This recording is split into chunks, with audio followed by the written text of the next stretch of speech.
मगाशी जे पहिलं दुसरं गाणं झालं ओ मंचली कहाचली, तुम्ही जसं म्हणालात की थोडीशी चाल वेगळी आहे त्याची.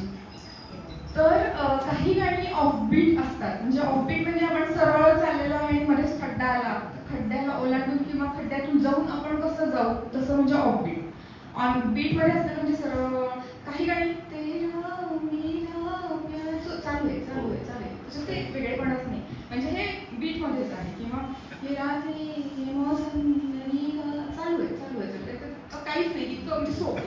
त्याला थोडं जर पक्का असेल तर त्याला सोपं. आर डी बर्मन यामध्ये खूपच प्रसिद्ध होते, म्हणजे त्यांना आवडायचं ऑफबीट गाणी द्यायला. तर एकाच गाण्यात त्यांनी जी लहान मुलांची गाणं म्हणजे शब्द होते त्याला त्यांनी ऑनबीट म्हणजे लहान मुलांचं किती सोपं करायचं ते काय ते. आणि त्याच गाण्यात ते मोठ्या माणसांनी गायलेले गायकाने त्यांना त्यांनी एकाच गाण्यात एकाच जागी असलेली ओळ आहे ती एक ऑनबीट दिली, एक ऑफबीट दिली.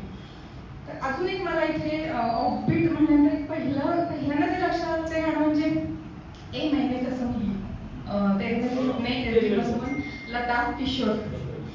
त्याच्यातलं जे आपण त्यातला फक्त कळव्याच्या ह्याच्यात जे आहे नाही म्हणजे आता समजा ऑनबीट असतं, समजा ऑनबीट असतं तर कसं असतं, नहीं होंगे जुदा नहीं होंगे जुदा नहीं होंगे जुदा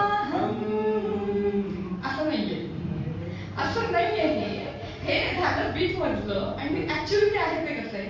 आता तिसऱ्या नाही होंगे जुदाच्या आधी जर एक सेकंद फक्त पहिल्यापेक्षा वेळ उशीर आहे. नहीं होंगे जुदा नहीं होंगे जुदा नहीं होंगे जुदा हम. म्हणजे ते इतकं मायन्यूट असतं ना, ते ज्याला ते कळतं, जे समजून जो गातो ना त्याला त्याचं आणि तसंच ऐकणाऱ्याचं सुद्धा आहे की ते असं समजून ऐकतो त्याला ते ऑफबीट आणि ऑनबीट मधली मजा आहे ना ती कळते. आणखी एक म्हणजे आपण म्हणता काय बघूया महेंद्र म्हणजे परवा मी बोलले इथं की मराठीचे गायक आहे. तर प्रीतीचं झुळझुळ पाणीचं हे सांगितलं होतं मी की शैलेंद्र सिंग म्हणजे मराठी, त्याला मराठी टिपिकल जे उच्चार असतात ते नाहीच जमत. म्हणजे किशोर कुमार असतो ऑब्व्हियस आहे ते खूप. तर त्यांनी हंस असा उच्चार केला, तर मी तुझा हंस ग आणि चल ते मात्र वेगळा. तसं मगाशी महेंद्र कपूरनं खूप गाणी मराठी गायली, दादा कोंडकेची गायली, जयवंत कुलकर्णी महेंद्र कपूर दादा कोंडकेसाठी म्हणजे ठरलेलं सगळं.